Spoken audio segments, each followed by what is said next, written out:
자원이 없는 나라에 무슨 미래가 있습니까? 중국의 유명 교수가 이렇게 말했을 때 하버드 회의장은 웃음으로 가득 찼습니다. 사우디 2,600억 배럴, 러시아 1,500억 배럴, 대한민국 배럴 제로. 숫자만 놓고 보면 비교 자체가 불가능했죠. 그 교수는 비웃듯 말했습니다. 한국은 자원이 아니라 이상식적으로 운이 좋은 겁니다. 그 순간 한 한국인 학생이 조용히 마이크를 들었는데요. 그 말 수정하셔야겠습니다. 이 한마디에 회의장 공기가 얼어붙었습니다. 단 한 장의 PPT가 스크린에 떠올랐습니다. 합성 항공유 수율 2배 상승, 냉각 내성 마이너스 60도. 청중은 믿기지 않는 듯 서로를 바라봤고 누군가는 이건 불가능한 수치야라며 속삭였죠. 그리고 72시간 후 사우디가 한국 기술진 초청 요청서를 보냈습니다. 이 소식에 전 세계 초강대국들과 주요 외신이 발칵 뒤집혔습니다. 석유로 세상을 지배하던 나라들이 이제 석유 한 방울 없는 그 나라의 기술문 앞에 줄을 섰습니다. 도대체 그들은 무엇으로 강대국의 법칙을 박살낸 것일까요? 지금부터 그 놀라운 현장 속으로 들어가 보시죠. 미국에서 날아온 충격적인 이야기. 바로 시작합니다. 우리나라의 힘은 현재 진행형입니다. 대한민국을 응원한다면 댓글로 당당한 대한민국을 외쳐주시고 지금 어디에서 시청하고 계신지 댓글로 남겨주세요. 여러분의 이야기도 듣고 싶습니다.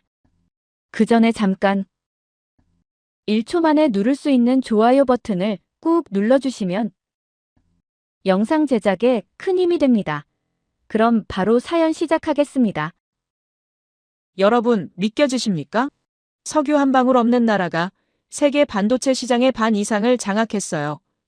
충격적인 진실이지만 이건 시작에 불과했습니다. 2025년 제가 하버드에서 주재한 아시아 경제 세미나에서 더 발칵 뒤집힐 일이 벌어졌으니까요. 세계 최대 산유국 사우디아라비아가 한국에게 에너지 기술을 배우겠다고 공식 요청한 겁니다. 이런 일이 가능하다고 누가 상상이나 했겠습니까? 안녕하세요. 저는 랜드 아이잭슨이라고 합니다. 하버드에서 오랫동안 기술사회학을 연구해온 교수예요. 그날 아침 제 연구실에서 저는 믿을 수 없는 데이터들과 마주하고 있었습니다. 최근 석 달간 주요 외신 헤드라인을 정리하던 중이었어요. 미국 CNN에서 한국 반도체 시장 60% 장악했다고 소개했고 영국 BBC에서는 사우디 한국 에너지 기술 도입 협상이라고 발표했으며 블룸버그에서는 한국 조선업 10년 연속 세계 1위라고 보도했습니다. 그런데 말입니다. 제 손이 떨리기 시작했어요. 이건 말도 안 되는 우연이 아니라 명백한 패턴이었기 때문입니다. 최근에 참가했던 하버드 회의장에서 겪었던 충격적인 진실을 말씀드리기 위해 이렇게 글을 쓰고 있습니다. 사실 그날의 토론은 평범하게 시작되었어요. 2025년 3월 중순 보스턴의 날씨는 여전히 쌀쌀했고 하버드 대학교 케네디 스쿨 포럼에는 250여 명의 학자와 학생, 외교관, 그리고 싱크탱크 연구원들이 모여 있었습니다. 회의 주제는 자원과 해양 접근성, 21세기 국가 번영의 조건이라는 거창한 제목이었어요. 저는 이날 패널 사회자로 초청받았고 제 연구실 박사과정 학생인 황지수 학생이 함께 패널로 참여했습니다. 황지수 학생은 한국에서 외교부 근무 경력이 있는 매우 유능한 학생으로 해양 안보와 무역로에 관한 연구로 학계에서 점진적으로 주목받고 있었어요. 특히 그가 작성한 동아시아 해양 전략 논문은 국제안보저널에 게재되어 높은 평가를 받았습니다. 제가 그를 패널로 선정한 이유는 단순했어요. 그의 데이터 분석 능력과 논리적 사고가 이번 토론에 확실히 도움이 될 것이라 판단했기 때문입니다. 다른 패널로는 베이징 대학에서 온 장웨이 교수와 그의 제자인 천하오가 참석했습니다. 장웨이 교수는 중국의 1대1로 정책을 설계한 핵심 인물 중 한 명으로 알려져 있었고 국제지경학 분야에서 상당한 영향력을 가진 학자였어요. 그는 15년 넘게 자원 외교와 경제 회랑 전략을 연구해왔으며 중국 정부의 핵심 자문 역할을 맡고 있었습니다. 천하오는 하버드 대학교 경제학과에서 교환학생으로 공부하며 중국 자원 외교에 관한 연구를 진행하고 있었어요. 그는 28살의 젊은 학자였지만 스승인 장웨이 교수 못지않게 공격적이고 자신감 넘치는 토론 스타일로 유명했습니다. 회의장 분위기는 묘하게 긴장되어 있었어요. 어쩌면 미중 패권 경쟁이 심화되는 상황에서 이 학술 토론마저 국가 간 힘겨루기의 장으로 변해가는 듯 했습니다. 토론의 시작은 제가 던진 질문이었어요. 국가의 번영을 위해 더 중요한 것은 무엇일까요? 풍부한 자연 자원일까요? 아니면 바다와 같은 전략적 요충지 접근성일까요? 이 질문은 단순해 보이지만 사실 국제관계학에서 수십 년간 논쟁되어 온 핵심 주제였습니다. 장웨이 교수가 먼저 마이크를 잡았습니다. 그는 당당한 목소리로 자신의 주장을 펼치기 시작했어요. 역사적으로 볼 때 자원이 풍부한 국가들이 항상 번영을 누렸다면서 석유, 천연가스, 희토류, 광물 자원이 국가의 경제 발전을 견인했다고 강조했습니다. 중동의 산유국들, 러시아, 호주, 브라질과 같은 나라들을 보라면서 이들 국가는 풍부한 자원 덕분에 국제사회에서 누구도 넘볼 수 없는 영향력을 행사할 수 있었다고 주장했어요. 그는 구체적인 데이터를 제시했습니다. 사우디아라비아는 석유 매장량 2,600억 배럴을 보유하고 있으며 이를 기반으로 지난 50년간 막대한 부를 축적했다면서 러시아는 천연가스 수출로 연간 1,000억 달러 이상의 수익을 올리고 있고 호주는 철광석과 석탄 수출로 세계 10위권 경제대국에 올랐다고 설명했어요. 애초에 자원이 없으면 경제성장의 기반 자체가 약할 수밖에 없다는 논리였습니다. 그의 말에 청중 일부가 고개를 끄덕이며 동의하는 모습을 보였어요. 유럽뿐만 아니라 아시아에서도 자원 중심 논리가 설득력을 얻고 있는 분위기였습니다. 회의장 곳곳에서 메모하는 소리가 들렸고 몇몇 학자들은 장웨이 교수의 논리에 깊이 공감하는 표정이었어요. 천하오도 스승의 말을 이어받아 자신의 연구 자료를 화면에 띄우기 시작했습니다. 그는 자신감 넘치는 목소리로 최근 5년간 연구한 바에 따르면 세계 상위 20개 경제대국 중 14개국이 주요 자원 보유국이라고 설명했어요. 화면에는 각국의 자원 매장량과 GDP 성장률을 비교한 그래프가 나타났고 두 지표 사이에 강한 상관관계가 있다는 것을 보여주고 있었습니다. 특히 사우디아라비아는 석유 덕분에 1인당 GDP가 23,000달러를 넘는 부국이 되었다면서 인구는 3,500만 명에 불과하지만 경제 규모는 세계 18위라고 강조했어요. 그는 더 나아가 자원이 없는 나라는 결국 다른 나라에 의존할 수밖에 없고 이는 경제적 자립을 근본적으로 어렵게 만든다고 주장했습니다. 천하오는 화면을 전환하며 한 가지 사례를 더 제시했어요. 일본은 자원이 부족해 수백 년 전부터 자원 확보를 위해 전쟁까지 불사했다면서 20세기 초 일본의 침략 전쟁도 결국 자원 부족에서 비롯되었다고 분석했습니다. 자원이 없으면 국가 안보마저 위협받을 수 있다는 충격적인 주장이었어요. 저는 사회자로서 중립을 지키려 했지만 솔직히 그들의 논리가 상당히 설득력 있게 느껴졌습니다. 회의장 분위기도 점진적으로 중국 측에 유리하게 흘러가고 있었어요.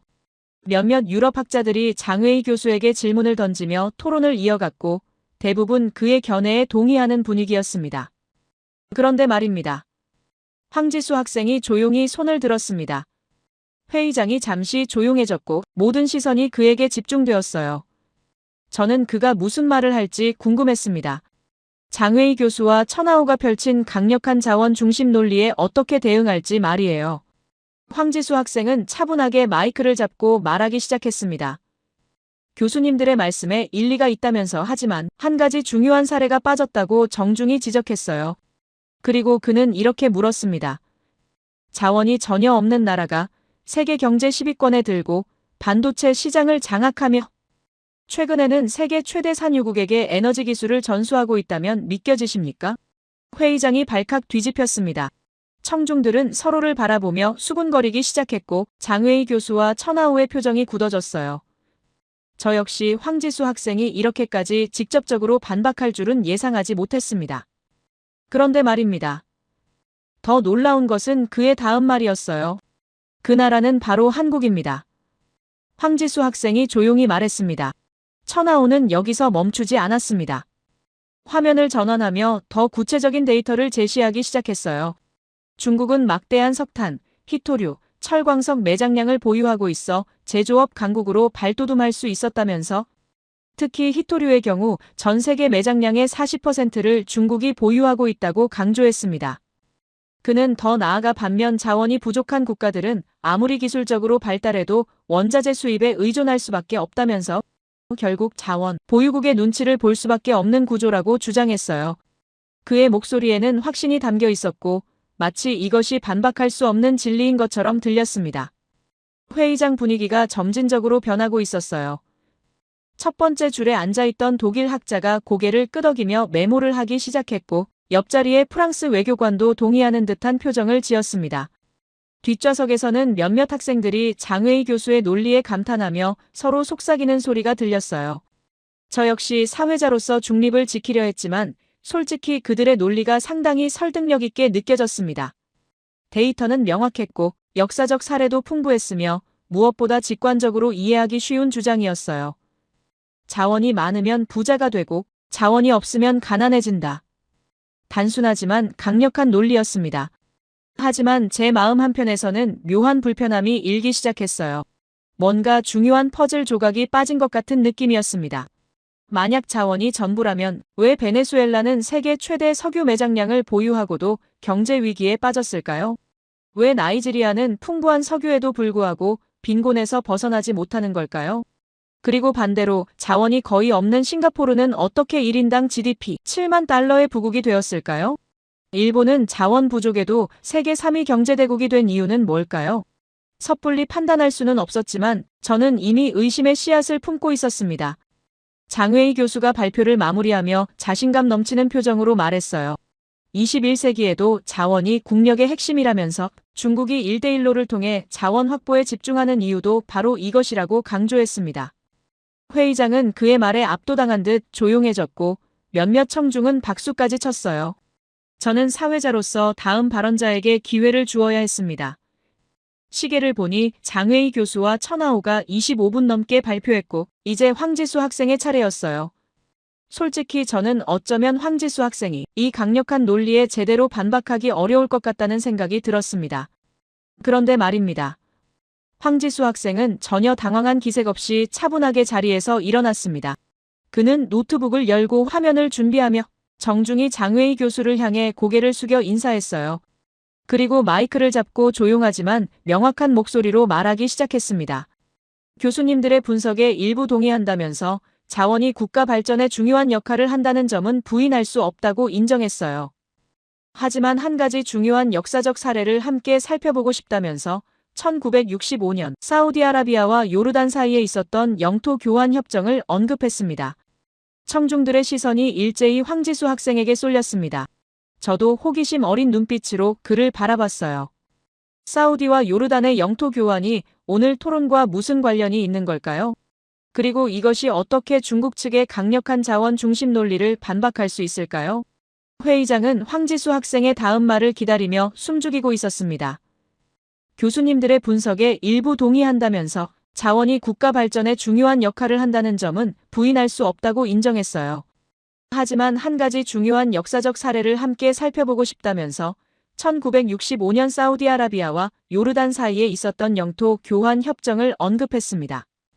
청중들의 시선이 일제히 황지수 학생에게 쏠렸습니다. 저도 호기심 어린 눈빛으로 그를 바라봤어요. 사우디와 요르단의 영토 교환이 오늘 토론과 무슨 관련이 있는 걸까요? 그리고 이것이 어떻게 중국 측의 강력한 자원 중심 논리를 반박할 수 있을까요? 회의장은 황지수 학생의 다음 말을 기다리며 숨죽이고 있었습니다. 황지수 학생은 천천히 파워포인트 화면을 전환했습니다. 스크린에 중동 지도가 나타났고 사우디아라비아와 요르단의 국경선이 붉은색으로 강조되어 있었어요. 그는 차분하지만 명확한 목소리로 설명하기 시작했습니다. 1965년 8월 10일 요르단은 사우디아라비아에게 7,000제곱킬로미터의 영토를 넘겨주었다면서 이 영토는 서울 면적의 약 10배에 달하는 크기였다고 말했어요. 화면이 다시 전환되며 그 지역의 위성사진이 나타났습니다. 황지수 학생은 계속해서 말했어요.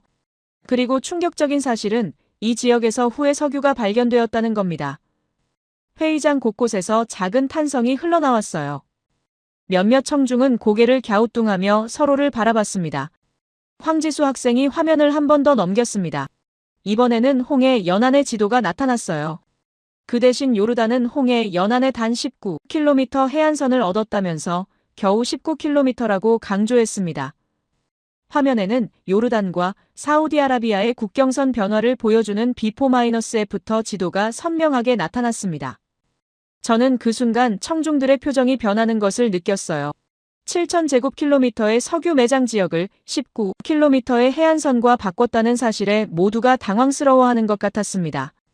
회의장 뒤편에서 누군가 작게 중얼거리는 소리가 들렸어요. 이건 말도 안 되는 거래 아닌가? 천하우가 참지 못하고 끼어들었습니다. 그의 얼굴에는 비웃는 표정이 역력했어요.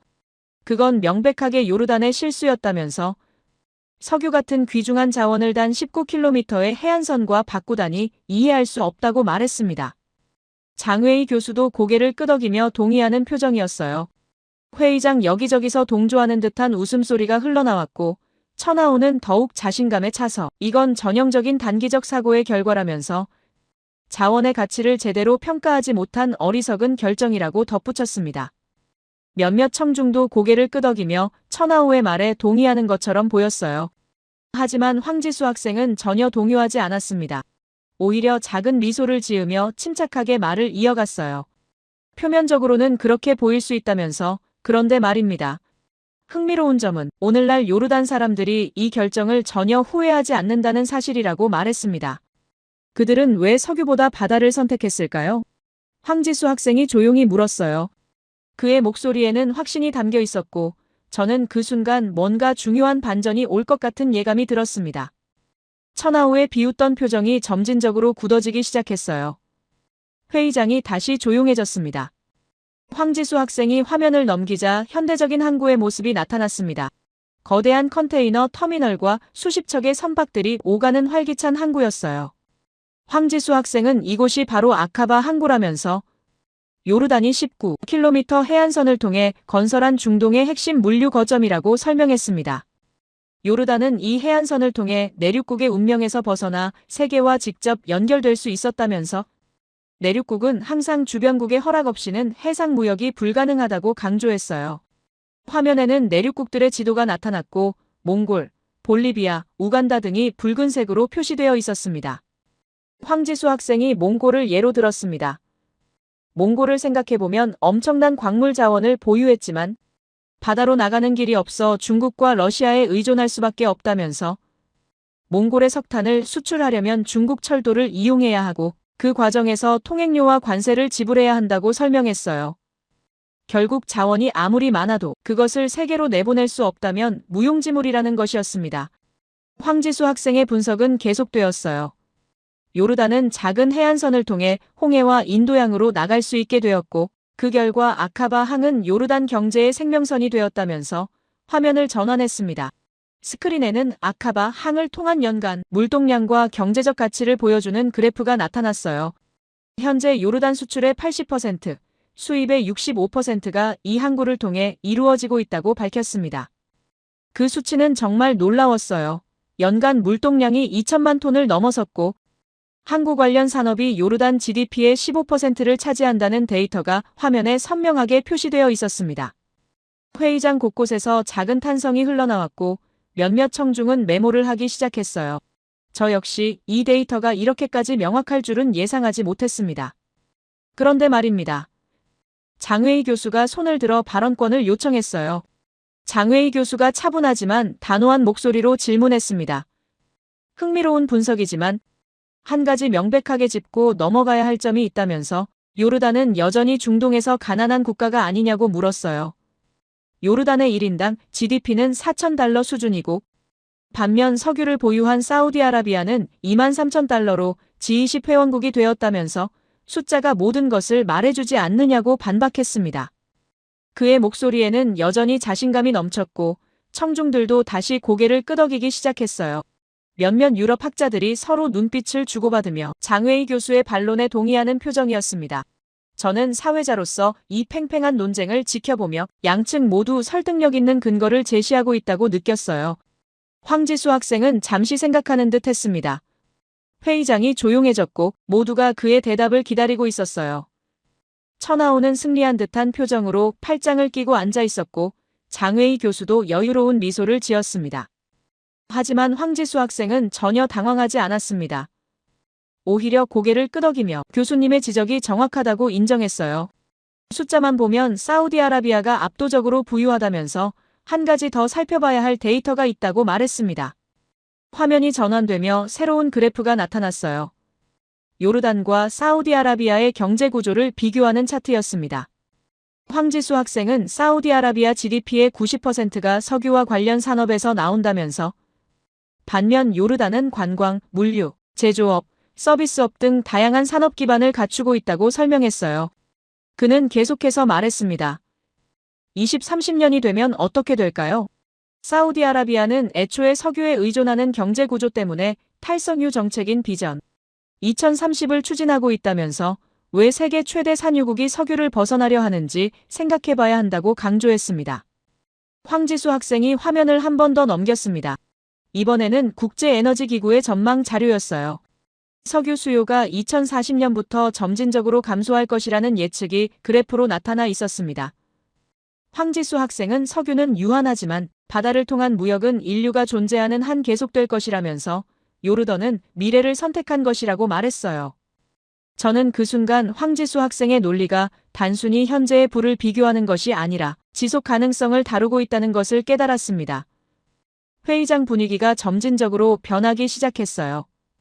앞쪽에 앉아있던 독일 경제학자가 고개를 끄덕이며 뭔가를 메모하기 시작했고 영국 외교관도 진지한 표정으로 화면을 응시하고 있었습니다.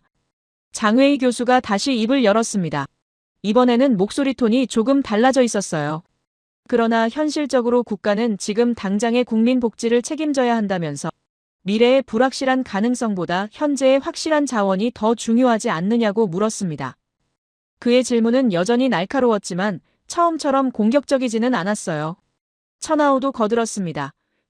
중국은 막대한 자원을 바탕으로 세계 2위 경제대국이 되었다면서 이것이 바로 자원의 힘이라고 간주했어요. 하지만 그의 목소리에는 처음만큼의 확신이 담겨 있지 않았습니다.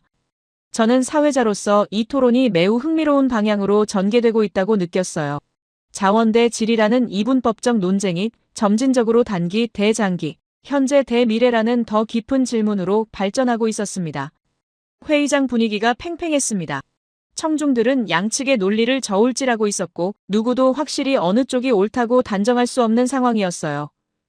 저는 사회자로서 토론을 정리할 타이밍을 잡으려 하고 있었습니다. 그런데 말입니다. 뒷좌석에 앉아있던 한 프랑스 경제학자가 손을 들었어요. 그는 질문을 던졌습니다. 요르단 사례는 흥미롭지만 자원 제로에서 시작해 실제로 경제 강국이 된 현대적 사례가 있느냐면서 이론보다는 현실 사례를 보고 싶다고 말했습니다. 회의장이 잠시 조용해졌고 여러 학자들이 서로를 바라봤어요. 장웨이 교수는 약간 여유로운 표정을 지었습니다. 애초에 그런 사례가 흔하지 않다는 것을 알고 있었기 때문이었죠. 황지수 학생이 조용히 손을 들었습니다. 저는 그에게 발언권을 주었고 황지수 학생은 차분하게 말하기 시작했어요. 말씀하신 사례가 바로 있다면서 제 조국 한국의 경우가 정확히 그런 케이스라고 설명했습니다. 회의장의 시선이 다시 한번 황지수 학생에게 집중되었습니다. 저 역시 황지수 학생이 어떤 데이터를 제시할지 궁금했어요. 장웨이 교수와 천하오는 조용히 귀를 기울이고 있었습니다. 황지수 학생은 화면을 전환하며 한국 지도를 띄웠습니다.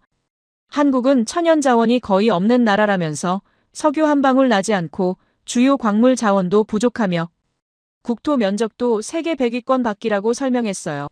1950년 한국전쟁 이후 한국은 세계 최빈국 중 하나였다면서 1960년대 1인당 GDP는 불과 $100 정도였다고 밝혔습니다.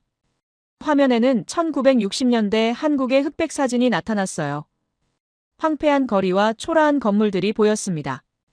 청중 몇몇이 충격적인 표정으로 화면을 바라봤어요. 하지만 황지수 학생이 다음 화면을 넘기자 현대 서울의 화려한 스카이라인이 나타났습니다. 오늘날 한국은 세계 12위권의 경제대국이 되었다면서 1인당 GDP는 $35,000를 넘어섰고 반도체, 조선, 자동차, 전자제품에서 세계를 선도하고 있다고 말했습니다.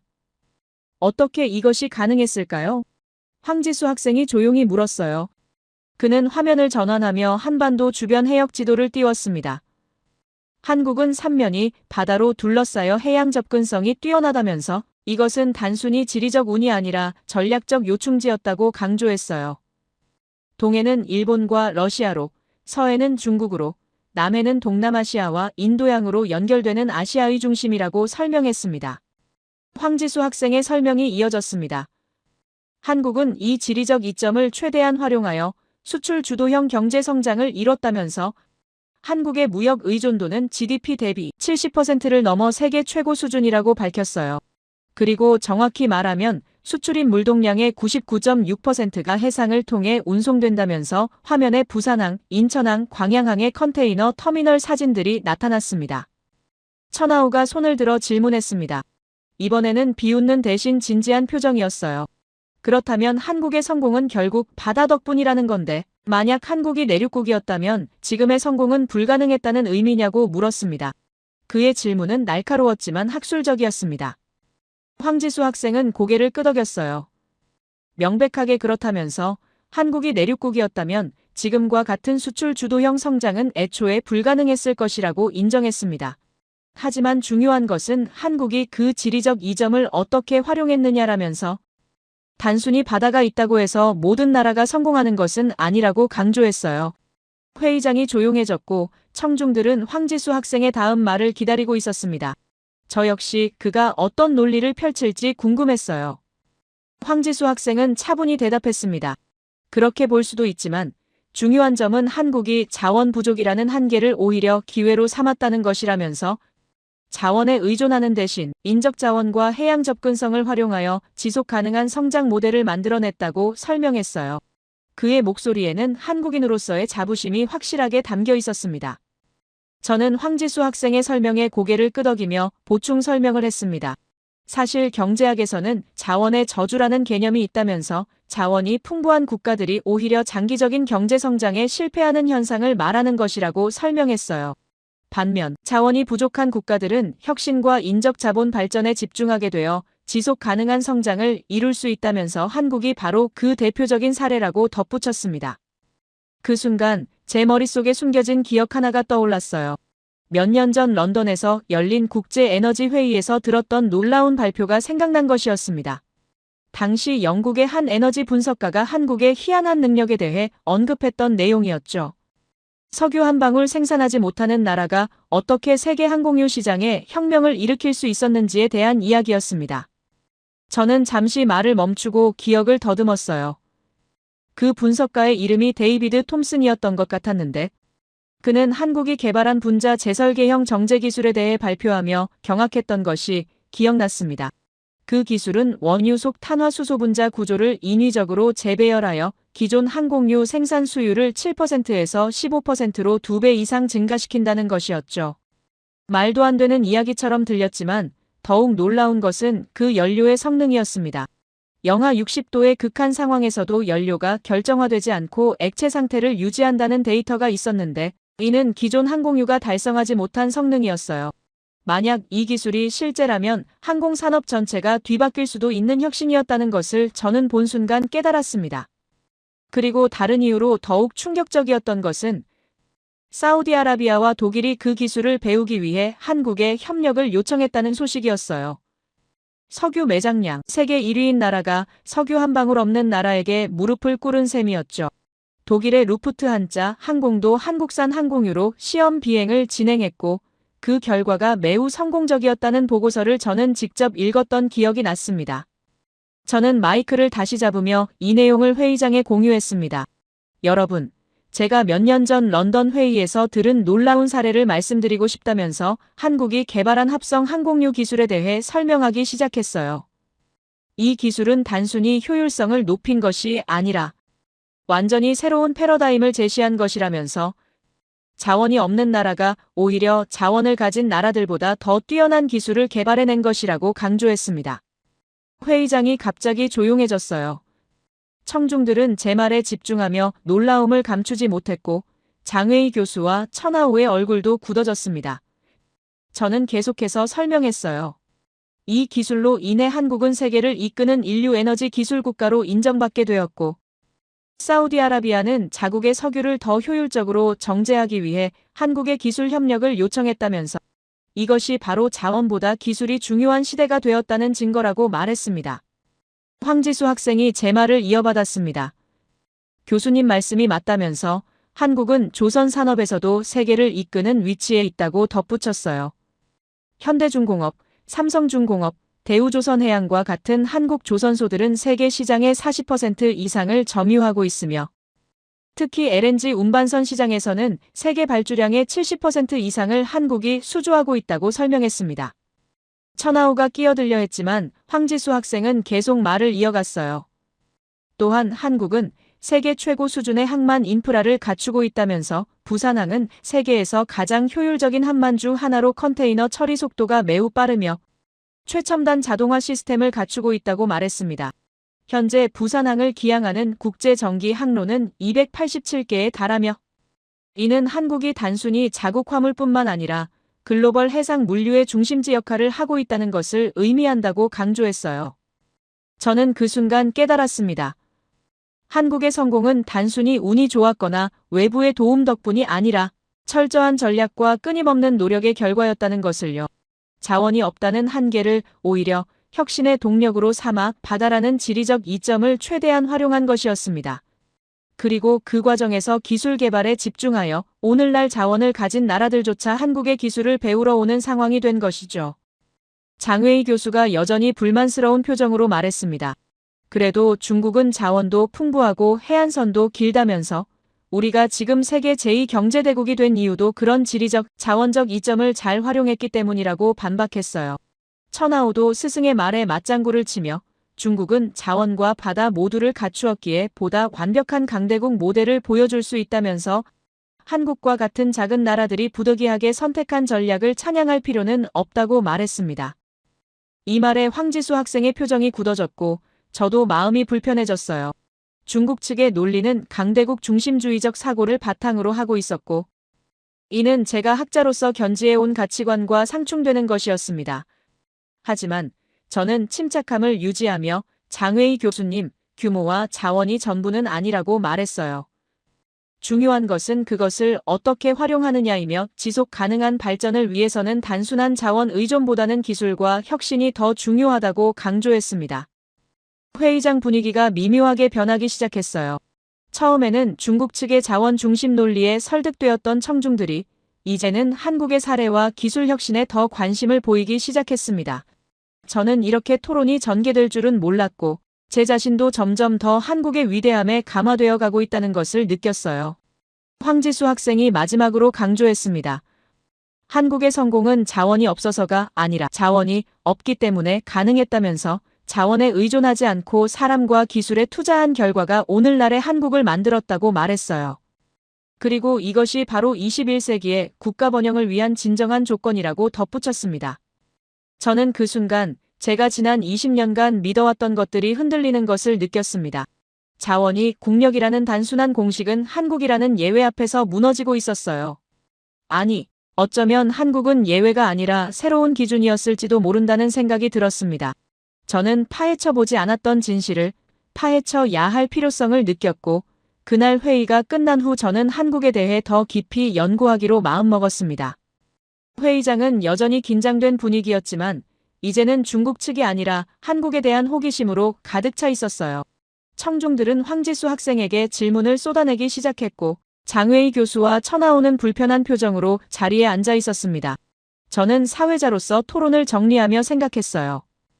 오늘 이 토론은 단순한 학술적 논쟁을 넘어서 21세기 국가 번영에 대한 새로운 패러다임을 제시한 역사적인 순간이 될 것이라고 말이죠. 토론이 잠시 소강 상태에 접어들었을 때 청중석에서 한 손이 올라왔습니다. 동남아시아에서 온 젊은 학자였는데 그가 던진 질문은 회의장의 분위기를 다시 한번 긴장시켰어요. 중국이 남중국해를 군사적으로 통제하게 된다면 한국과 같은 나라들의 해상 무역로는 어떻게 될 것 같습니까? 바다가 있어도 그것을 자유롭게 이용할 수 없다면 바다의 가치는 사라지는 것이 아닌가요? 이 질문은 날카로웠고 저는 황지수 학생이 어떻게 대응할지 주목했습니다. 천하우가 기다렸다는 듯이 끼어들었습니다. 애초에 바다는 힘이 있는 나라가 지배하는 것이라면서 비교 대상으로 역사를 보면 영국이 해양을 지배했고 미국 입장에서는 태평양을 관리해왔으며 이제 중국이 남중국해에서 정당한 권리를 행사하는 것이라고 주장했어요. 그의 목소리에는 확신이 담겨 있었고 장웨이 교수도 고개를 끄덕이며 동조하는 모습이었습니다. 황지수 학생이 차분하게 마이크를 잡았습니다. 천하오 학생의 말씀에는 중요한 오류가 있다면서 바다는 어느 한 국가의 소유물이 아니라 국제공유제라고 강조했어요. 유엔 해양법 협약에 따르면 공해에서의 항행의 자유는 모든 국가에 보장된 권리이며 남중국해는 중국만의 바다가 아니라 국제수역이라고 명백하게 반박했습니다. 황지수 학생은 여기서 멈추지 않고 한국의 구체적인 사례를 제시하기 시작했어요. 한국은 바다를 단순히 이용만 하는 것이 아니라 바다를 지키는 나라라면서 부산항의 데이터를 화면에 띄웠습니다. 1876년 개항한 한국 최초의 근대적 무역항인 부산항은 현재 세계 상위권의 컨테이너 항만으로 성장했다면서 특히 주목할 점은 부산항이 세계에서 두 번째로 큰 허브라는 사실이라고 설명했어요. 화면에는 거대한 컨테이너들과 선박들로 가득한 부산항의 모습이 나타났고 청중들은 그 규모에 놀라는 표정이었습니다. 황지수 학생은 계속해서 현재 부산항을 기항하는 국제 정기 항로는 287개에 달하며 한국은 무역액 1조 달러를 돌파하며 세계 9대 무역국에 진입했다면서 현재는 세계 6위의 수출국이라고 밝혔어요. 그리고 이 무역의 99.6%가 해상을 통해 이루어진다는 점을 강조했습니다. 천하오가 비웃듯 끼어들었습니다. 이건 말도 안 되는 주장이라면서 결국 한국은 자원이 없기 때문에 바다에 의존할 수밖에 없고 그 바다마저 중국 같은 강대국의 영향력 아래 있다면 한국의 경제적 자립성은 환상에 불과하다고 조롱했어요. 그는 더 나아가 남중국해를 지나는 한국 선박들은 모두 중국의 허락하에 운항하는 것이라는 식으로 말했고 회의장이 술렁이기 시작했습니다. 황지수 학생의 표정이 굳어졌지만 그는 침착함을 유지하며 반박했습니다. 천하오 학생, 그것은 국제법에 대한 심각한 오해라면서 2016년 헤이그 상설 중재재판소는 중국의 구단선 주장이 법적 근거가 없다고 판결했다고 역사적으로 명확한 사실을 제시했어요. 설사 중국이 물리적으로 남중국해를 통제하려 한다고 해도 한국의 해상교통로는 결코 취약하지 않다면서 한국은 동쪽으로는 동해를 통해 태평양과 미주로, 남쪽으로는 남해를 거쳐 동남아시아와 인도양으로, 서쪽으로는 서해를 통해 중국 및 세계 각지로 향하는 다양한 해상 루트를 확보하고 있다고 설명했습니다. 저는 황지수 학생의 설명을 들으며 어쩌면 한국의 진정한 강점은 단순히 바다에 접근할 수 있다는 것이 아니라 그 바다를 지키는 방식에 있는 것이 아닐까 하는 생각이 들었어요. 그리고 제 예상은 곧 현실이 되었습니다. 황지수 학생이 화면을 전환하며 한 가지 중요한 사례를 언급하기 시작했어요. 2016년 서해에서 있었던 일을 말씀드리고 싶다면서 당시 한국해양경찰 조준호 경장이 중국 어선의 불법 조업을 단속하던 중 순직한 사건이 있었다고 밝혔습니다. 화면에는 조준호 경장의 사진과 함께 사건 당시의 기록들이 나타났고 회의장이 숙연해졌어요.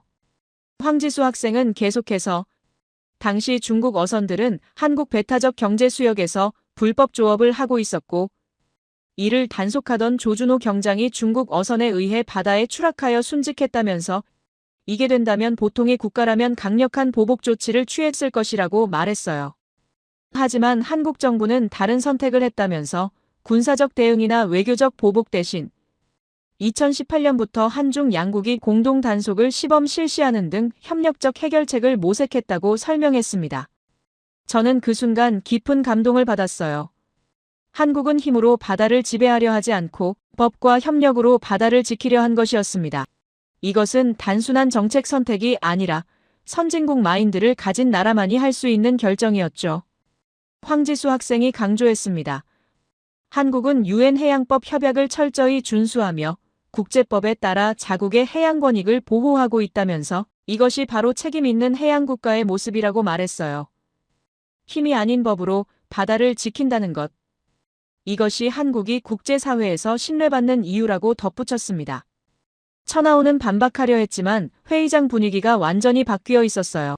청중들은 황지수 학생의 설명에 깊이 공감하고 있었고 몇몇은 조용히 박수를 치기 시작했습니다.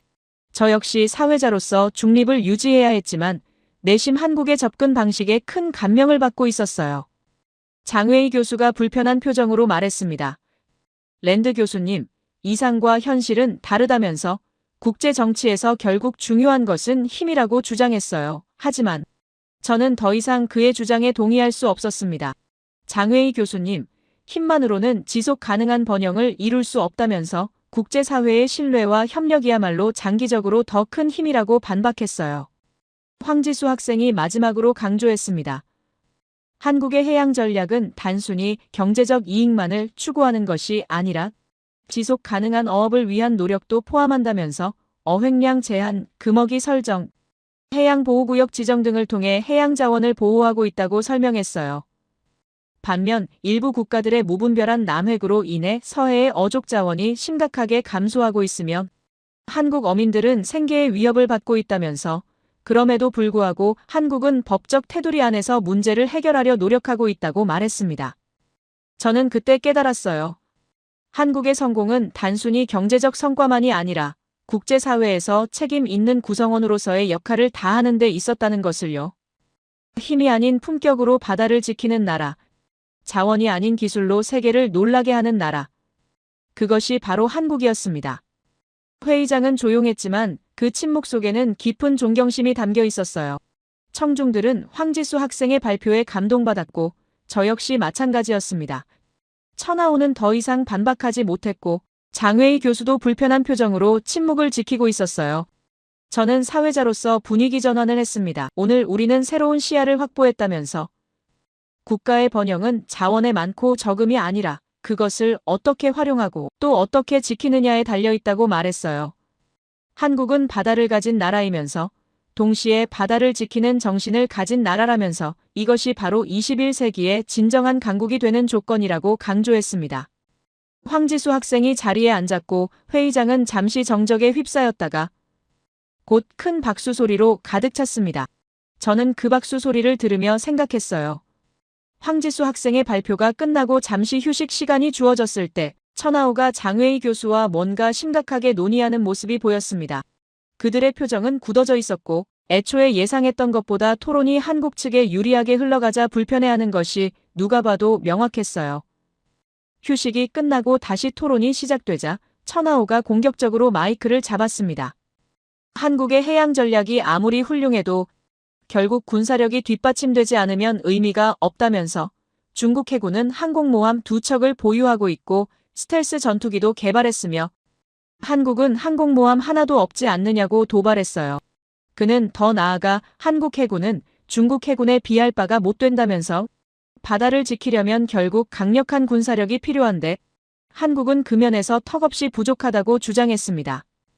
회의장이 다시 긴장되기 시작했고 청중들은 천하오의 도발에 어떻게 반응할지 주목했어요. 저 역시 황지수 학생이 이 공격적인 질문에 어떻게 대응할지 궁금했습니다.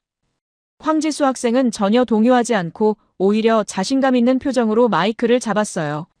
천하오 학생의 말씀에는 중요한 오해가 있다면서 군사력의 규모만이 전부가 아니라고 차분히 반박했습니다. 더 중요한 것은 기술적으로 품질과 국제적 신뢰라면서 한국의 방위 산업은 최근 몇 년간 괄목할 만한 성과를 거두고 있다고 설명하기 시작했어요. 화면에는 2022년 폴란드와 체결한 대규모 무기 계약 내용이 나타났습니다. 황지수 학생은 폴란드가 K2 전차 980대, K9 자주포 648문, FA-50 경공격기 48대 등 대규모 계약을 체결했다면서 이는 한국 방산 역사적으로 최대 규모의 수출이었다고 밝혔어요. 계약 총액만 해도 수백억 달러에 달하며 이는 한국 무기체계가 품질과 성능 면에서 세계적으로 인정받았다는 증거라고 강조했습니다. 특히 주목할 점은 폴란드가 나토 회원국이라는 사실이라면서 서방권 국가가 한국 무기를 선택했다는 것은 그 기술력과 신뢰성을 국제적으로 인정받았다는 의미라고 설명했어요. 화면에는 폴란드 국방장관 블라슈차크의 인터뷰 내용이 나타났고 황지수 학생이 그 내용을 인용했습니다. 블라슈차크 장관은 한국 무기는 독일제보다 빠르고 미국제보다 싸다. 그리고 무엇보다 믿을 수 있다고 평가했다면서 이것이 바로 강대국들이 한국 방산을 주목하는 이유라고 말했어요. 천하우가 비웃듯 끼어들려 했지만 황지수 학생은 계속해서 설명을 이어갔습니다. 한국은 조선 기술과 정밀 제조 능력을 바탕으로 군함과 잠수함도 수출하고 있으며 무기 체계의 핵심 부품인 첨단 센서와 전자장비 제조에서도 강점을 보이고 있다면서 이러한 부품들은 글로벌 공급망을 통해 세계로 수출되는데 이 역시 해상 물류가 핵심이라고 덧붙였어요. 저는 그때 어쩌면 한국의 진정한 힘은 단순히 무기를 많이 보유한 것이 아니라 신뢰받는 무기를 만드는 능력에 있는 것이 아닐까 하는 생각이 들었습니다. 그리고 제 예상은 곧 더욱 놀라운 정보로 확인되었어요. 황지수 학생이 화면을 전환하며 한 가지 더 중요한 소식을 전하고 싶다면서 최근 미국 측에선 한국의 핵추진 잠수함 건조를 공식 승인했다는 발표가 있었다고 밝혔습니다.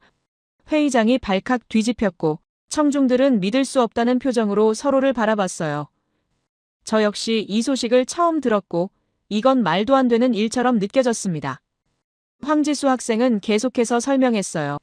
2025년 10월 말 에이펙 정상회담에 참석하기 위해 한국을 방문한 미국 대통령이 한국의 핵추진 잠수함 건조를 승인했다면서 이는 단순히 하나의 무기 개발 허가를 넘어 한국의 해군력과 국제안보 지형 전체를 뒤흔들 수 있는 중대한 전환점이라고 설명했습니다.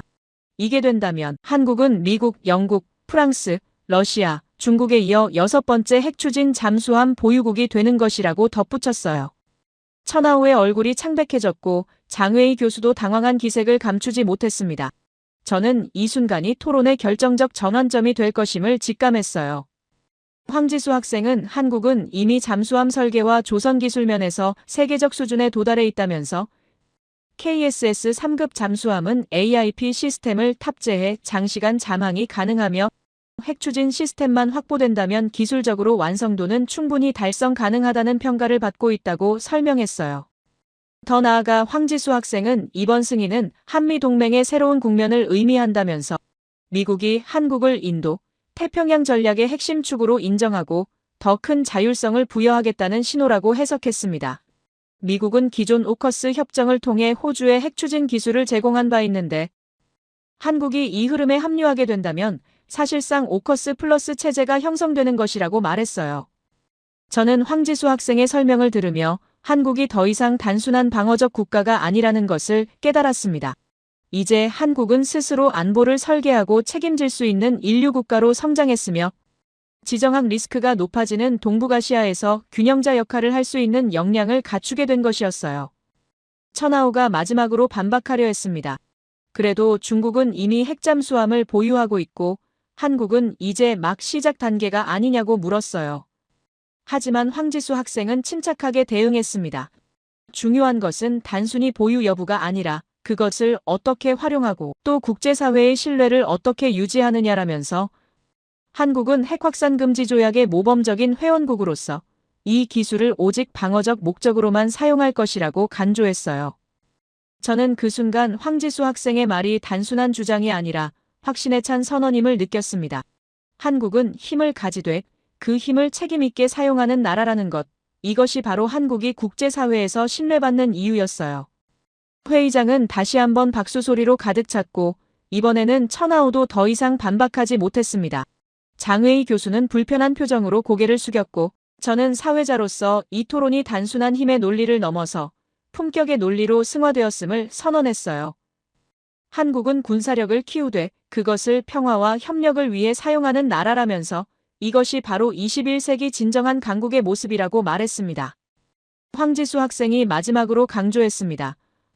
한국의 방위력 강화는 공격적 의도가 아니라 억제력 강화를 위한 전략적 선택이라면서 핵잠수함은 적의 움직임을 감시하고 유사시 신속하게 대응할 수 있는 능력을 제공하며 따라서 이는 방어적 목적에 기반한 기술적으로 진전이라고 설명했어요. 한국은 이제 스스로를 지킬 수 있는 나라가 되었으며 동시에 지역 평화에 기여할 수 있는 책임 있는 국가로 성장했다고 덧붙였습니다. 저는 그때 깨달았어요. 한국의 진정한 힘은 무기의 수나 규모가 아니라 그 무기를 만드는 기술력과 그것을 사용하는 철학에 있다는 것을요. 힘과 품격을 동시에 갖춘 나라. 그것이 바로 한국이었습니다. 핵잠수함 승인 발표 이후 회의장 분위기는 완전히 달라져 있었습니다. 천하우는 더 이상 입을 열지 않았고 청중들은 황지수 학생의 다음 말을 기다리고 있었어요. 하지만 장웨이 교수는 쉽게 물러서지 않았습니다. 그는 정중히 손을 들어 발언권을 요청했고 저는 사회자로서 그에게 기회를 주었어요. 장웨이 교수가 말했습니다. 한국의 기술력과 전략은 인정하지만 근본적인 질문이 남아있다면서 한국은 자원이 없는 나라가 아니냐고 물었어요. 석유도 없고 광물도 부족하며 영토도 작은데 어떻게 이런 성과를 낼 수 있었는지 직접 설명해달라고 요청했습니다. 이것은 단순한 호기심이 아니라 중국의 자원 중심 전략에 대한 방어였어요. 황지수 학생은 잠시 미소를 지으며 교수님께서 가장 중요한 질문을 하셨다면서 바로 그 점이 오늘 제가 전하고 싶었던 핵심이라고 답했습니다. 화면이 전환되며 세 가지 문장이 나타났고 회의장은 충격적인 진실을 마주하게 되었어요. 첫 번째 문장이 떠올랐습니다. 리튬 한 톨 나지 않는 나라가 세계 배터리 시장 2위를 차지하고 있다는 내용이었어요. 황지수 학생은 한국에는 리튬 광산이 하나도 없지만 LG에너지솔루션과 삼성 SDI는 전 세계 전기차 배터리 시장에서 누구도 넘볼 수 없는 기술력을 보여주고 있다면서 비록 원료는 수입하지만 그것을 가공하고 혁신하는 능력에서는 세계 최고라고 설명했습니다. 두 번째 문장이 나타났어요. 반도체 원료 수입 100%인 나라가 메모리 시장 60%를 장악했다는 내용이었습니다. 저는 이 문장을 보며 애초에 자원의 정의가 무엇인지 다시 생각하게 되었어요.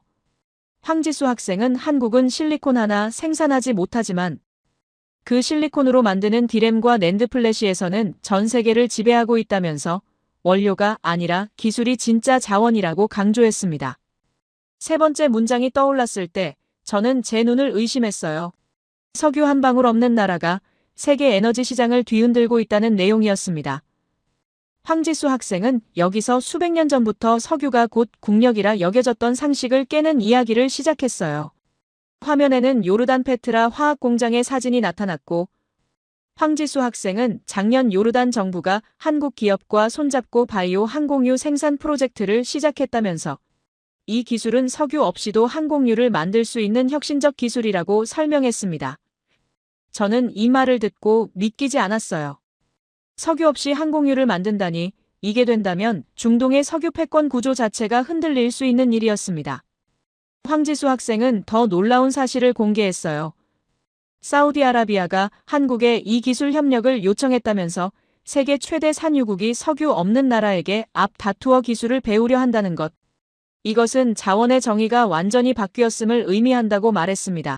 사우디 정부 관계자가 한국 기술진을 초청해 분자 재설계 기술을 배우고 싶다고 공식 요청했다면서 어쩌면 10년 뒤 중동의 주요 에너지원은 석유가 아니라 한국 기술로 만든 바이오 연료가 될지도 모른다고 덧붙였어요. 저는 그 순간 깨달았습니다. 자원이란 땅속에 묻혀있는 것만을 의미하는 게 아니라는 것을요. 황지수 학생이 확실히 간조했습니다. 한국의 진짜 자원은 사람의 땀과 지식이라면서 한국은 없는 것을 만드는 나라가 아니라 있는 것을 혁신하는 나라라고 설명했어요. 리튬을 배터리로, 실리콘을 반도체로, 공기를 항공유로 바꾸는 능력, 그것이 바로 한국의 힘이라고 말했습니다. 장웨이 교수는 더 이상 반박하지 못했고 회의장은 깊은 침묵에 빠졌습니다. 저는 그 침묵 속에서 제 머릿속이 복잡하게 돌아가는 것을 느꼈어요. 제가 오랫동안 연구해온 기술사회학의 핵심 질문이 바로 이것이었습니다. 어떻게 한 국가가 물리적 자원 없이도 세계를 선도할 수 있는가라는 질문이었어요. 저는 사회자로서 한 걸음 물러나 개인적인 생각을 정리할 시간이 필요했습니다. 회의가 잠시 휴식에 들어갔고 저는 연구실 창가에 서서 보스턴 시내를 내려다보았어요. 그리고 제 연구 노트를 펼쳤습니다. 거기에는 지난 20년간 제가 연구해온 자원과 국력에 관한 메모들이 빼곡히 적혀 있었어요. 저는 점진적으로 깨닫기 시작했습니다. 나는 석유를 자원이라 불렀다. 하지만 한국은 사람을 자원이라 불렀다는 사실을요. 이 차이가 얼마나 근본적인 것인지 저는 그제야 이해하기 시작했어요. 석유는 고갈되지만 지식은 재생된다는 단순하지만 강력한 진리를 말입니다. 제 노트에는 중동 국가들의 석유 매장량 데이터가 가득했습니다. 사우디 2,600억 배럴, 이란 2,000억 배럴, 이라크 1,500억 배럴. 엄청난 숫자들이었어요. 하지만 그 숫자들은 모두 유한했습니다. 언젠가는 고갈될 수밖에 없는 자원이었죠. 반면 한국의 자원은 달랐어요. 인구 5천만 명. 그중 대학 진학률 70%. 연구개발 투자 세계 2위. 이 숫자들은 끊임없이 새로워지고 성장하는 자원이었습니다. 저는 창밖을 보며 생각했어요. 그들의 에너지는 땅속이 아니라 사람의 머릿속에 있었다는 것을, 석유는 퍼내면 줄어들지만 지식은 나눌수록 늘어난다는 것을, 한국이 세계 시장을 장악할 수 있었던 비밀은 바로 이 차이에 있었습니다. 휴식이 끝나고 회의가 재개되었을 때 저는 사회자로서 한 가지 질문을 던졌습니다. 자원이란 무엇이냐고, 땅속에서 캐내는 것만이 자원이냐고 물었어요. 황지수 학생이 대답했습니다. 자원이란 미래를 만드는 모든 것이라면서 석유는 과거의 자원이고 사람은 미래의 자원이라고 말했어요. 그는 계속해서 설명했습니다. 한국이 일구어낸 기적은 단순히 경제 성장이 아니라 자원에 대한 인식의 전환이었다면서 없는 것을 한탄하는 대신 있는 것을 극대화하는 전략을 선택했다고 간조했어요. 리튬이 없으면 리튬을 가공하는 기술을 개발하고, 석유가 없으면 석유를 대체하는 기술을 만들며, 영토가 작으면 바다를 활용하는 지혜를 발휘했다는 것입니다. 저는 황지수 학생의 말을 들으며 제가 지난 20년간 놓쳤던 본질을 깨달았어요. 자원은 주어지는 것이 아니라 만들어지는 것이라는 사실을 말입니다. 한국은 자원이 없는 나라가 아니었습니다. 다만 다른 종류의 자원을 가진 나라였어요. 그리고 그 자원은 고갈되지 않고 오히려 시간이 갈수록 강해지는 자원이었습니다. 화면에는 한국의 교육 시스템과 연구개발 투자 현황이 나타났고, 황지수 학생은 한국 부모들이 자녀 교육에 쏟는 열정, 한국 기업들이 연구개발에 투자하는 규모, 한국 정부가 인재 양성에 집중하는 정책들을 하나씩 설명했어요. 이 모든 것이 결국 사람에 대한 투자였고, 그 투자가 오늘날 한국을 아시아의 중심으로 만들었다고 말했습니다. 장웨이 교수가 마지막으로 한 가지 인정했어요. 중국도 인구가 많지만 한국처럼 효율적으로 인적 자원을 활용하지는 못했다면서, 한국의 교육 시스템과 기술 혁신 문화는 부러운 수준이라고 솔직히 말했습니다. 저는 이 순간이 이번 회의의 진정한 전환점이라고 느꼈어요. 경쟁자가 상대를 인정하는 순간이었으니까요. 황지수 학생이 마지막 슬라이드를 띄웠습니다. 거기에는 단 한 문장만 적혀 있었어요. 한국의 자원은 사람이다. 그리고 사람은 고갈되지 않는다는 문장이었습니다. 회의장은 다시 한번 박수로 가득 찼고, 이번에는 장웨이 교수와 천하오도 함께 박수를 쳤어요. 저는 그 순간 깨달았습니다. 한국이 이룬 것은 단순한 경제 발전이 아니라 문명의 패러다임 전환이었다는 것을요. 석유 시대에서 지식 시대로, 자원 경쟁에서 기술 협력으로 한국은 그 전환을 가장 먼저 이해하고 실천한 나라였습니다. 그리고 그들은 이제 그 지식을 세계와 나누고 있었어요. 요르단에, 사우디에, 폴란드에, 그리고 전 세계에 말입니다. 회의가 끝나갈 무렵 저는 제 연구 노트에 한 문장을 적었습니다. 21세기의 진정한 강국은 자원을 소유한 나라가 아니란 지식을 찬조하는 나라다. 그리고 한국은 바로 그런 나라였습니다. 회의가 공식적으로 종료되고 청중들이 하나둘 자리를 떠나기 시작했습니다. 저는 연단에서 내려와 제 자료를 정리하고 있었고, 황지수 학생도 노트북을 챙기며 주변을 정돈하고 있었어요. 그때 천하오가 천천히 황지수 학생에게 다가오는 모습이 보였습니다. 저는 처음에 또 다른 논쟁이 벌어질까 긴장했어요. 천하오의 표정은 복잡했고 무언가 말하고 싶지만 쉽게 입을 열지 못하는 것처럼 보였습니다. 황지수 학생은 그를 발견하고 정중하게 고개를 숙여 인사했고, 천하오는 잠시 망설이다가 입을 열었어요. 천하오가 말했습니다.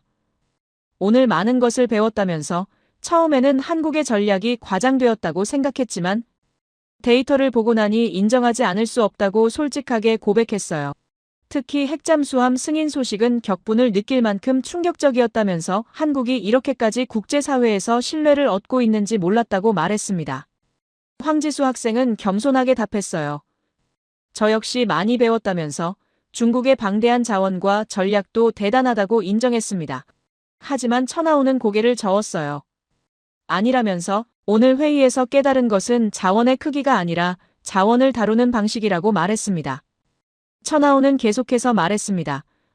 한국이 미국의 핵잠수함 승인을 받은 것도 놀랍지만 더 놀라운 것은 그 과정에서 보여준 의연한 태도라면서 힘을 가지되 함부로 휘두르지 않고 법과 원칙을 지키며 국제사회와 협력하는 모습이 너무 부럽다고 고백했어요. 중국은 아시아에서 가장 큰 나라지만 이런 식으로 대응하지는 못할 것 같다면서 힘이 있으면 힘을 과시하고 싶어지는 게 인간의 본성인데 한국은 그 본성을 이겨낸 것 같다고 말했습니다. 저는 천하우의 말을 들으며 깊은 감동을 느꼈어요. 젊은 학생이 자신의 조국을 비판하면서까지 진실을 인정하는 용기, 이 또한 쉽지 않은 일이었습니다. 천하우는 한숨을 쉬며 덧붙였어요. 중국은 앞으로도 이렇게 대응하기 어려울 것 같다면서 우리는 힘으로 문제를 해결하려 하지만 한국은 품격으로 문제를 해결한다고 한탄했습니다. 황지수 학생이 천하우의 어깨를 가볍게 두드렸어요. 중국도 변할 수 있다면서 중요한 것은 지금 이 순간 서로에게서 배우려는 태도라고 위로했습니다. 두 학생은 악수를 나눴고 저는 그 장면을 보며 이것이 바로 오늘날 젊은 세대가 만들어가는 새로운 국제관계의 모습이라고 느꼈어요. 회의장을 나서며 저는 보스턴의 차가운 저녁 공기를 마셨습니다. 하버드 캠퍼스는 여전히 고요했고 붉은 벽돌 건물들은 수백 년의 역사를 품고 서 있었어요. 저는 천천히 걸으며 오늘 하루를 되새겼습니다. 저는 기술이 세상을 움직인다고 믿었습니다. 20년 넘게 기술사회학을 연구하며 혁신과 발명이 문명을 진보시킨다고 가르쳤어요. 하지만 오늘 저는 인간이 기술을 움직이는 나라를 보았습니다. 그 나라는 한국이었어요. 한국은 기술을 도구로만 보지 않았습니다. 기술을 사람을 위한 수단으로, 평화를 지키는 방패로, 협력을 이끄는 다리로 사용했어요. 핵잠수함을 개발하되 핵확산 금지 조약을 준수하고 방위산업을 키우되 침략이 아닌 방어를 목표로 하며 경제를 성장시키되 독점이 아닌 협력을 선택했습니다. 저는 연구실로 돌아와 제 책상에 앉았어요. 창밖으로는 보스턴 야경이 펼쳐져 있었고 책상 위에는 오늘 회의 자료들이 쌓여 있었습니다. 저는 노트북을 열고 오늘의 기록을 정리하기 시작했어요. 그리고 제 학술 논문의 결론 부분을 새로 쓰기로 결심했습니다. 결국 문명을 완성하는 것은 힘이 아니라 품격이라는 문장으로 시작했어요. 21세기 국제 질서에서 진정한 강국은 더 이상 영토의 크기나 군사력의 규모로 결정되지 않는다면서 오히려 그 나라가 얼마나 책임감 있게 행동하고 얼마나 투명하게 소통하며 얼마나 협력적으로 문제를 해결하는가로 평가된다고 썼습니다. 한국은 바로 그런 나라였어요. 자원이 없다는 한계를 기술로 극복하고 영토가 작다는 약점을 전략으로 보완하며 역사적 상처를 품격으로 승화시킨 나라였습니다. 저는 오늘 그들이 보여준 것이 단순한 국가 전략이 아니라 새로운 문명의 기준이라고 확신했어요. 미국 또한 한국을 주목하는 이유가 바로 이것이라고 생각했습니다. 힘만 있는 동맹은 위험하지만 힘과 품격을 겸비한 동맹은 신뢰할 수 있으니까요. 한국은 미국에게 안정적인 파트너이자 동북아시아의 균형자이며 국제사회의 모범적 구성원이었습니다. 저는 키보드를 두드리며 계속 썼어요. 한국의 성공은 우연이 아니라 선택의 결과라고. 그들은 쉬운 길 대신 옳은 길을 선택했고 당장의 이익 대신 장기적 신뢰를 선택했으며 독점 대신 협력을 선택했다고 기록했습니다. 그리고 그 선택들이 모두를 위해 더 나은 세상을 만들고 있다고 덧붙였어요. 창밖으로 보이는 보스턴 불빛들이 하나둘 꺼져가고 있었습니다. 저는 마지막 문장을 쓰기 위해 잠시 멈췄어요. 무엇이 한국을 특별하게 만드는지 한 문장으로 정리하고 싶었습니다. 그리고 저는 이렇게 썼습니다. 한국은 없는 것을 탓하지 않고 있는 것을 키웠으며 강함을 과시하지 않고 의연함을 보여줬고 승리를 위해 싸우지 않고 평화를 위해 준비했다고. 이것이 바로 21세기 문명 국가의 모습이라고 결론지었습니다. 저는 파일을 저장하고 노트북을 닫았어요. 오늘 하루가 제 인생에서 가장 중요한 학술적 전환점이 될 것 같다는 예감이 들었습니다. 저는 이제 단순히 기술을 연구하는 학자가 아니라 인간이 기술을 어떻게 사용해야 하는지를 고민하는 학자가 되어야 한다고 느꼈어요. 그리고 그 답을 저는 오늘 한국에게서 배웠습니다. 기술은 힘이 아니라 책임이며 발전은 속도가 아니라 방향이고 문명은 크기가 아니라 품격으로 완성된다는 것을요. 연구실 문을 천천히 잠그는 그 순간, 저는 문득 내일 아침 제일 먼저 해야 할 일이 무엇인지 또렷이 떠올렸습니다. 바로 황지수 학생에게 메일을 보내 아시아에서 펼쳐지고 있는 한국의 특별한 사례를 더욱 깊이 탐구하고 싶다는 뜻을 전하는 것이었고, 가능하다면 서울을 직접 방문해 사람들의 생생한 목소리를 듣고 싶다는 바람을 담아 전하고 싶었습니다. 그때 제 가슴 한편을 스쳐간 감정은 하나의 충격이었습니다. 마치 오래된 사유의 지층이 발칵 뒤집히는 듯한 흔들림이었고, 저는 그 흔들림을 곧 한편의 통찰로 이해하게 되었지요. 왜냐하면 한국이라는 나라는 자원이 없어도 지혜를 길어올리고 작은 영토에서도 커다란 가능성을 움켜쥐며 역사의 경랑 속에서도 흔들리지 않는 품격을 잃지 않았기 때문입니다. 결국 그들은 오늘날 세계가 바라보아야 할 방향을 보여주고 있었고, 저는 바로 그 사실 앞에 겸손해질 수밖에 없었습니다.